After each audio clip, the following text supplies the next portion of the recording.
देखिए यहाँ पर आपको मैं एक थोड़ा-सा एक दिल को हिलान देने वाला मैं दृश्य दिखाना चाहूँगी। ये जो चप्पलें, जूते आप देख रहे हैं, ये उन लोगों के चप्पल जूते हैं जो जंतर मंतर पर 36 दिनों का स्ट्रगल कर सरकार को झुकाने का काम किया। ये उन बच्चों के चप्पल जूते हैं जिसकी वजह से धर्मेंद्र प्रधान का इस्तीफा आया और कहीं न कहीं सरकार की अकाउंटेबिलिटी आई। देखिए अब तो और ज़्यादा उत्साह बढ़ गया है कि देखिए हमारी लड़ाई जो हम लड़ रहे थे उसकी जीत हुई है और छात्रों की जीत हुई है, तो अभी और उत्साह बढ़ गया। अब तो एक और भूख हड़ताल पे अगर बैठना पड़े तो अभी उसके लिए भी तैयार। ये आखिरकार छात्रों की जीत है और मैं बता देना चाहता हूँ, इतिहास भी एक चीज़ बताता है, दोहराता है। जब जो छात्रों ने आंदोलन किया है तो सामाजिक परिवर्तन हमेशा आते हैं और एक सामाजिक परिवर्तन है और एक अन्याय हुआ है छात्रों के साथ। संवैधानिक हक छीनने की बात करी बच्चों की, उसके हक को रोकने की बात करी, हनन की बात हुई है, इसको कैसे देख रहे हैं? नहीं, ये बिल्कुल सरासर गलत है। उन्हें बीजेपी की मानसिकता को छोड़कर जो उनके वीसी का पद है उसकी गरिमा को समझना चाहिए था और छात्र हितों की बात करनी चाहिए। ये जो आप चप्पल जूते देख रहे हैं ये 20 जुलाई के हैं, जिस दिन एक ऐसा मार्च निकाला गया, एक ऐसा संसद मार्च निकाला गया था स्टूडेंट्स के द्वारा, जो भविष्य की रीढ़ कही जाती है उन छात्रों के द्वारा, जिसकी वजह से धर्मेंद्र प्रधान जो शिक्षा मंत्री थे उनका इस्तीफा आया और इस्तीफे के साथ साथ अकाउंटेबिलिटी स्थापित हुई। जो बच्चे इस सिस्टम से हार गए, जो 21 बच्चे बताए जा रहे हैं जिन्होंने सुसाइड किया, उन बच्चों को कहीं ना कहीं न्याय मिलाने की पहल हुई। ये जो जूते चप्पल आप देख रहे हैं ये दिल को झंझोड़ देने वाला जो एक विजुअल मैं आपको दिखा रही हूँ, इन बच्चों ने कितनी मेहनत करी, 36 दिनों का स्ट्रगल किया, संघर्ष किया, उसके बाद कहीं जाके जो है मोदी सरकार जागी और जो है सरकार झुकी। अब यहीं पर मैं क्योंकि डीओ में मौजूद हूँ, मैं आपको दिखा रही हूँ कि यहाँ पर भी बच्चे 9 दिन से भूख हड़ताल पर बैठे हैं। मैं मौजूद हूँ दिल्ली यूनिवर्सिटी के आर्ट्स फैकल्टी के बिल्कुल सामने। यहाँ का दृश्य कुछ ऐसा है कि 9 दिन से भूख हड़ताल थी यहाँ पर, अब वो पूरा यहाँ पर जो है गद्दे और जो बेड लगाए गए थे वो क्लियर कर दिए गए हैं। 9 दिन का यहाँ पर देखिए बोर्ड में दिखाऊंगी जहाँ पर लिखा है ड्यू सत्याग्रह, इनडेफिनाइट हंगर स्ट्राइक यहाँ पर थी, बच्चों द्वारा मांगे थी।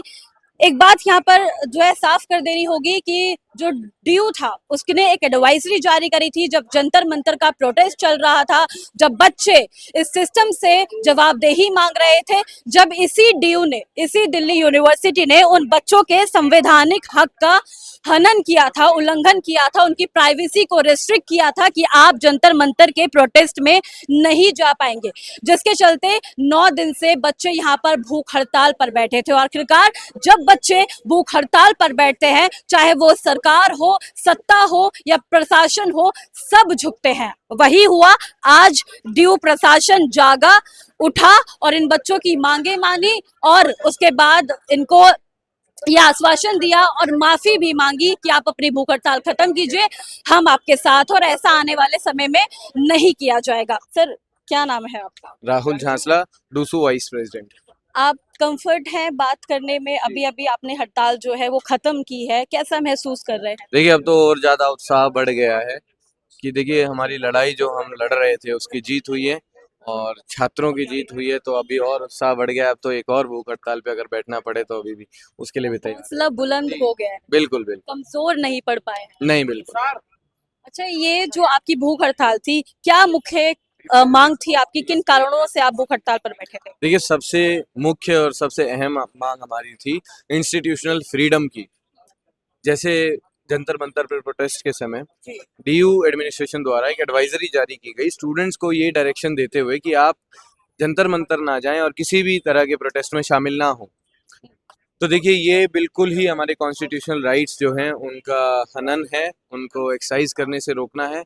और उन्होंने माननीय सुप्रीम कोर्ट का, माननीय उच्च न्यायालय का भी नाम मिसयूज़ किया था, तो इसके लिए हमने यूनिवर्सिटी प्रशासन से माफ़ी की मांग करी थी, जो कि उन्होंने मांग ली है। उन्होंने अपना जस्टिफिकेशन पूरा ट्वीट कर दिया है। इसके अलावा 1 ईयर पीजी प्रोग्राम में जो कोर्स 1 ईयर पीजी प्रोग्राम में कोर्स की सीट्स बढ़ाने के लिए हमारी डिमांड थी, तो रेगुलर प्लस एसओएल सभी की सीट्स बढ़ा दी गई हैं। इसके अलावा एकेडमिक काउंसिल में स्टूडेंट रिप्रेजेंटेशन की हमारी डिमांड थी, उसको भी मान लिया गया है। डूसू के 3 महीने बाद उसका भी इलेक्शन होगा।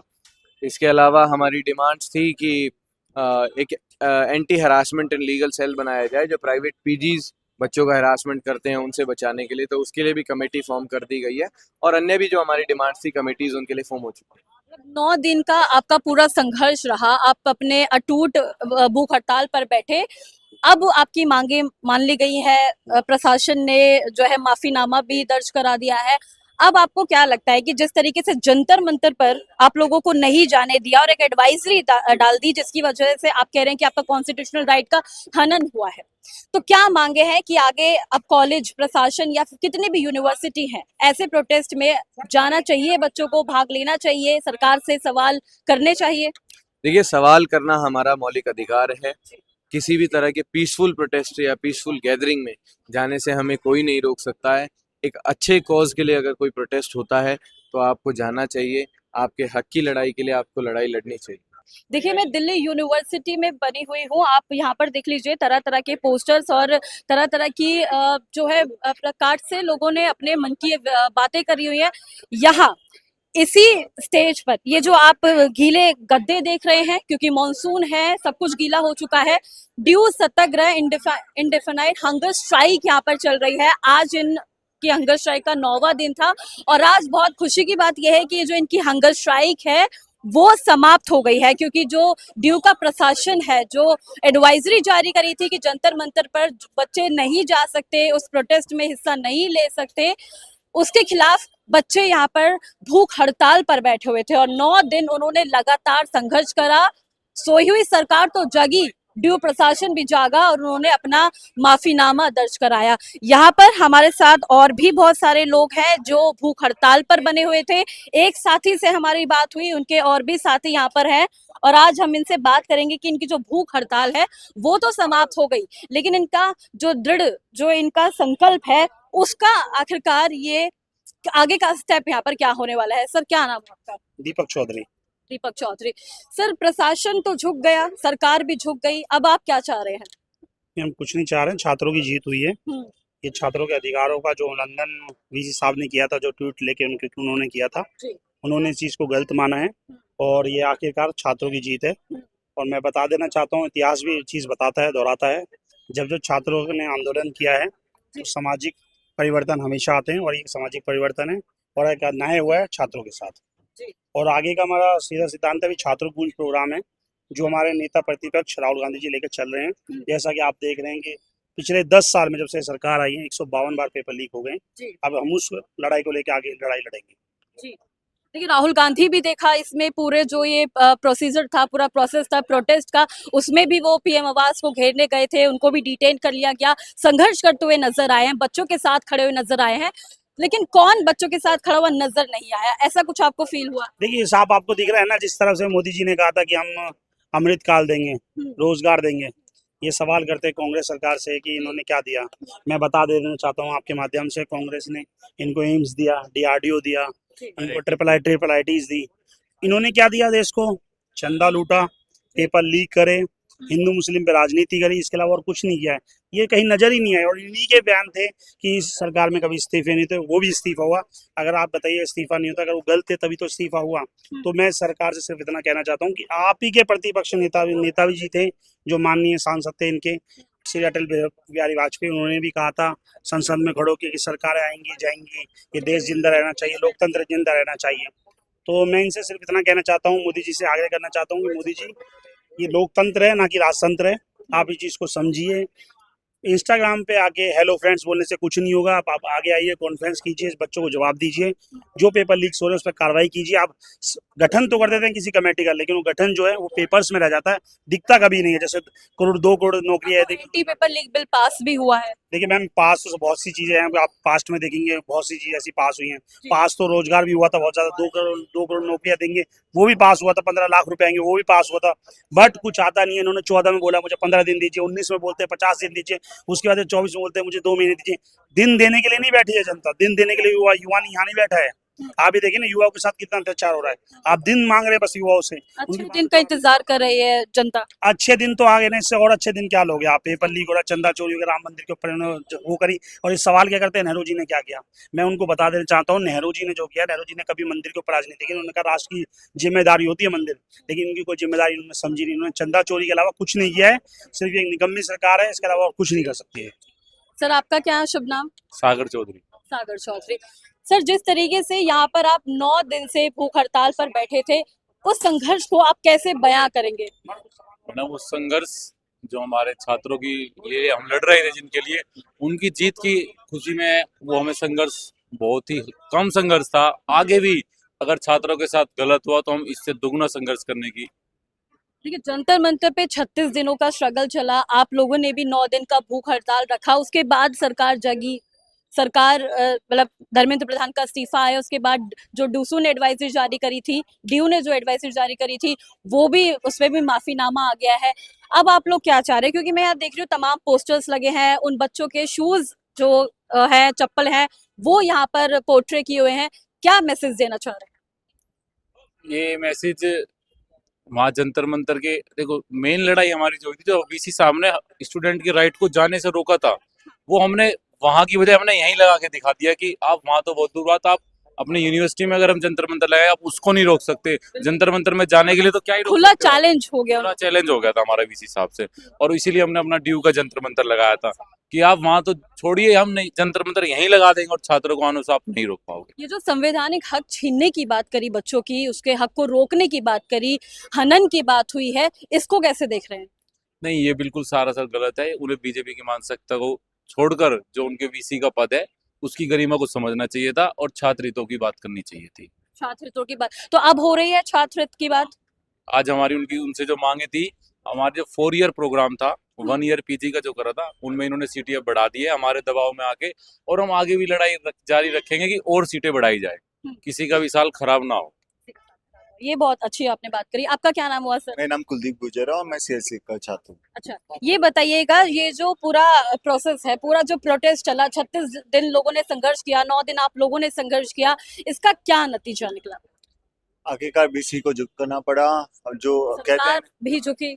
सरकार भी झुकी, बीसी साहब को भी झुकना पड़ा। हमारा जो प्रोटेस्ट था वो बीसी साहब को लेके ज्यादा था, तो इसलिए मैंने बीसी साहब का नाम लिया। वही है कि मोदी जी और बीसी साहब दोनों का, कहते हैं ना, रावण का अहंकार कितना भी बड़ा अहंकार हो, एक टूटा। और एक हमारे पायलट साहब ने भी एक बार ट्वीट किया था कि सत्य परेशान हो सकता है लेकिन पराजित नहीं। तो हमारी जीत हुई, लोकतंत्र की जीत हुई। तो आज उन्होंने बात, एक जो नया ट्रेंड आया है, अब मोदी जी है ना, यूथ से कनेक्ट कर रहे हैं, तो इंस्टाग्राम पे रील्स बना रहे हैं, जो सबसे ज्यादा जेनजीज को पसंद है। जेनजीज की लड़ाई थी, लेकिन मोदी तो जी वाली हेलो फ्रांस पसंद नहीं है Gen Z। उसमें क्या प्रॉब्लम है? वो पता नहीं, वो लग रहा है ना फेक करने की कोशिश कर रहे हैं।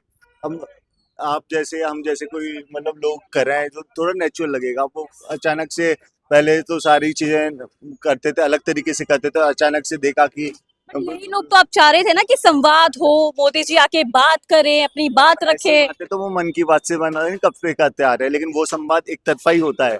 करें तो प्रेस कॉन्फ्रेंस करें ना, प्रेस कॉन्फ्रेंस करें। अगर उनको अच्छे से संवाद करना है, अच्छे से इश्यूज को सुनना है, तो ये तो बस कर दिया उन्होंने कि जेन ज़ी को देखते हुए कि हेलो फ्रांस से बच्चे उनसे हो जाएंगे इम्प्रेस और टिक टिक टिक उनको करते रहेंगे। लेकिन अब ऐसा नहीं है। अब हमारे हमारे नेता राहुल गांधी जी का समय आ चुका है। राहुल गांधी को आप शेर बता रहे हैं। राहुल गांधी का पूरा इस पूरे प्रोटेस्ट में, सरकार जो की जो भी हुआ, उसमें क्या अहम रोल आपको दिखा? उन्होंने पूरी मतलब अपने कोटा में देखा और छात्रपूंज उनका प्रोग्राम देखा। हमने हर स्टेट में जाके हमारे नेशनल प्रेसिडेंट विनोद जाखड़, राहुल गांधी झारखंड तो नहीं पहुंचे हैं, वहां पर भी बच्चे संघर्ष कर रहे हैं, लड़ाई लड़ रहे हैं। अभी नहीं पहुंचे हैं, लेकिन कल हमारे नेशनल प्रेसिडेंट विनोद जाखड़ जी वहाँ बच्चों से मिल के आए हैं वगैरह। टाइम लगता है धीरे धीरे पहुंचने में। कल हमारी सरकार ने जो बच्चे प्रोटेस्ट कर रहे हैं उनकी सरकार के खिलाफ, उन्हीं को खाना पहुंचाया है। बीजेपी ने पहुंचाया कि जंतर मंतर पर खाना? बीजेपी भी देख रहे हैं कि बीजेपी भी अब शामिल हो रही है।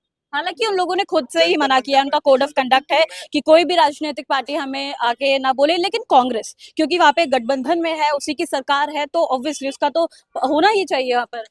तो हमारे जो झारखंड में जो बच्चे प्रोटेस्ट कर रहे हैं उनकी बातों को सुना जाएगा। हमारे नेशनल प्रेसिडेंट भी पहुंचे और हम उनके ऐसे नहीं है कि उनको मतलब रोक रहे हैं प्रोटेस्ट करने से, हम उल्टा हेल्प कर रहे हैं कि आप अपनी आवाज उठाओ। हम उनको उल्टा खाना और खिला रहे हैं प्रोटेस्ट करने के लिए। तो ये एक तरफा वो हिटलरशाही हम रवैया नहीं अपना रहे हैं वहाँ पर। अच्छा, यही सवाल मैं आपसे लेना चाहूंगी सर। ये जो राहुल गांधी जो छात्रों की गूंज कर रहे हैं, हर राज्य में जा रहे हैं, लेकिन झारखंड नहीं पहुंच पा रहे हैं। नहीं, झारखंड में वो जल्दी पहुंचेंगे। और मैं आपसे बताना चाह रहा हूँ, जैसा आपने मेरे साथी से सवाल किया था जी। जंतर मंतर को लेके, मैं एक सवाल इन बीजेपी सरकार से यही पूछना चाहता हूँ, जो 21 छात्र नीट के अंदर हत्या की, उनके परिवार को इन्होंने क्या आश्वासन दिया, क्या मुआवजा दिया? अभी तक उसका कोई डिक्लेरेशन इन्होंने किया। कांग्रेस जनता पार्टी ने 1 करोड़ रुपए की मांग की थी मुआवजा देने। जनता पार्टी ने मांग की थी, वो ठीक है, लेकिन बीजेपी जो सरकार आज केंद्र में सरकार, उन्होंने क्या किया अभी तक? वो तो पहुंचे ही नहीं। डंडे चार्ज करवाए गृह मंत्री मंत्रालय के अंदर, दिल्ली पुलिस आते उन्होंने डंडे चार्ज करवाए। उन्होंने क्या किया, ये बात मुझे बताइए। दूसरी बात मैं आपको बता देना चाहता हूँ, जो आप मुझसे झारखंड वाली बात पूछ रहे हैं, तो हमारी सरकार, अगर सरकार कांग्रेस की, तो सरकार ने वहां जाके बच्चों को आश्वासन दिया है। सरकार का मतलब होता है कि किसी के अधिकारों को ना रोकना। तो सरकार, हमारी सरकार कांग्रेस की सरकार है, तो हम किसी के छात्रों के अधिकारों को रोक नहीं सकते। जिस तरह इस बीजेपी सरकार ने वहां जाके बच्चों के अधिकारों को रोका, लाठीचार्ज की, कांग्रेस सरकार ने कभी ऐसा नहीं किया। कांग्रेस सरकार ने, कल भी हमारे माननीय अध्यक्ष जी विनोद जाखड़ जी वहां गए, उन्होंने उनको आश्वासन दिया कि हम आपकी मांगे पूरी आगे रखेंगे और जल्दी से जल्दी आपकी मांगों पर ध्यान रखा जाएगा। राहुल गांधी को तो खुद ही डिटेन कर लिया था वो जब यहाँ पर आए थे। ये तो इनका काम है, इनका बीजेपी का काम है, क्योंकि ये डरती है। मैं आपको बता दूं, डरपोक सरकार है, क्योंकि ये कभी जवाब नहीं दे पाते हैं। कभी इन्होंने कॉन्फ्रेंस नहीं किया, कभी आपने बहुत बार सुना होगा, कभी संसद से बाहर निकलते थे, राहुल गांधी जी बोलते थे। सरकार डरती है, सरकार ठीक है, सरकार डर रही है, वो एक अलग चीज है। लेकिन प्रधानमंत्री का, लोगों ने कहा है कि प्रधानमंत्री का जो दिल है वो बहुत बड़ा है। उन्होंने माफ कर दिया लोगों को, बच्चों को, जो लोग गाली दे रहे थे, जो गलत अभद्र भाषा का इस्तेमाल कर रहे थे। तो ये भी तो बड़े दिल की बात हुई ना। बहुत बहुत दिल की बात है ये। देखिए ना, आप 36 दिन तक प्रोटेस्ट चलता है और उसके बाद कोई आके बोलता है हेलो फ्रेंड्स और माफ कर देते। बहुत बड़ा दिल है। देखो, मोदी जी का दिल इतना बड़ा है, मैं आपको बता नहीं सकता हूँ। रोजगार उन्होंने दे दिया इस युवा को, 15-15 लाख रुपए उन्होंने बैंकों में डाल दिए, इन्हीं जनता को, अपनी जिन जनता ने उन्होंने चुना। तो इतना दिल बड़ा है, इन्होंने इतना अमृत काल लाके खड़ा कर दिया देश के युवाओं के लिए। जो 17 साल में सवाल हमेशा कांग्रेस से पूछते हैं, लेकिन 12 साल में इन्होंने देश को कहां से कहां पहुंचा दिया। इतना बड़ा दिल है इनका, इसलिए इन्होंने ये पहुंचा दिया। आप देखिए ना, पेट्रोल के दाम क्या, इथेनॉल आप देख लीजिए ना, इथेनॉल का आप एक बड़ा एग्जांपल देख लीजिए। इन्होंने कुछ ही नहीं किया है, सिर्फ और सिर्फ इनकी राजनीति जो होती है हिंदू मुस्लिम पे चलती है, पेपर लीक्स पे चलती है, बंटवारे पे चलती है, इथेनॉल पे चलती है। इसके अलावा और कुछ किसी चीज पे नहीं चलती है। सिर्फ बात करेंगे तो कांग्रेस की करेंगे। कांग्रेस ने क्या किया, मैं बार बार याद दिला देना चाहता हूँ कि आप इतिहास पढ़िए, कांग्रेस ने क्या किया, क्या नहीं किया है। और रही झारखंड की, झारखंड में दोबारा बता देना चाहता हूँ कि हम सरकार, हमारी सरकार है, हम आर्टिकल 19 का उल्लंघन नहीं कर सकते। संविधान से बड़ा कोई नहीं हो सकता, चाहे कोई भी सरकार हो, चाहे बीजेपी सरकार हो, चाहे कांग्रेस सरकार हो।